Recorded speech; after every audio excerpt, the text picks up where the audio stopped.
Hey guys, welcome back to World Mechanics. Thank you guys for watching and subscribing to the channel. Today will be super helpful video too. And if you're having a Fiat 500, guys, if you have a Fiat 500, you need to find where your fuel injectors are located, how to remove and replace them.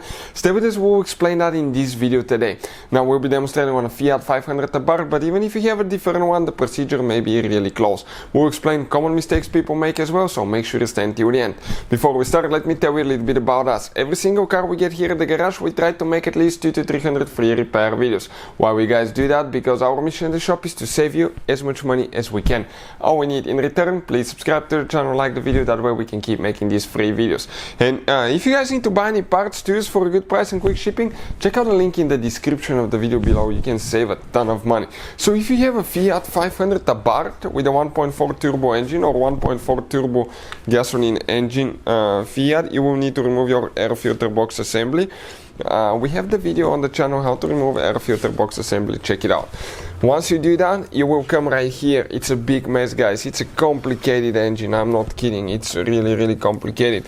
And if you look right here now, okay, those are the VCT, those are the variable continuous timing solenoids for each cylinder, 4 of them. Right underneath it is where your fuel injectors are located, right there. Okay, that thing, let me focus. Okay, I'm just trying to focus. There, it's your fuel injectors, guys, right there. So those fuel injectors, okay, let me see, yep, right there. That's a fuel injector right there. How do you guys remove the fuel injector? First, you need to remove the wiring harness. That red thing that you have, you pull it out, then you press down, you disconnect the injector. But you need to disconnect the fuel rail. Before you start any work on the fuel injector, disconnect your car battery for at least 1 hour so we can minimize the chance for something bad to happen. Because if you have electricity and you have fuel, you can catch the car and yourself on fire. Make sure the engine is completely cold and have fire extinguisher on the side. If you're not, if you don't have experience with that, I would recommend not to do it. Then you will have, guys, here two screws that you need to remove. Okay, let me show you now. This one is one right there. Okay, this screw right here is one of them, and then you're going to have one more on this side.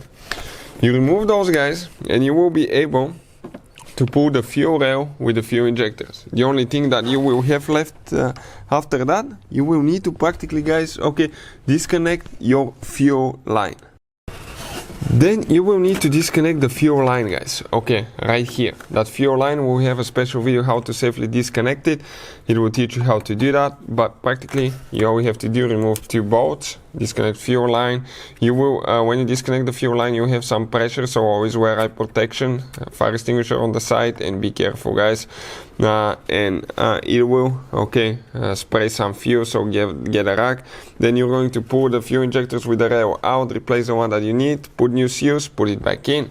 Hopefully the video will be helpful. Thank you for watching and see you next time.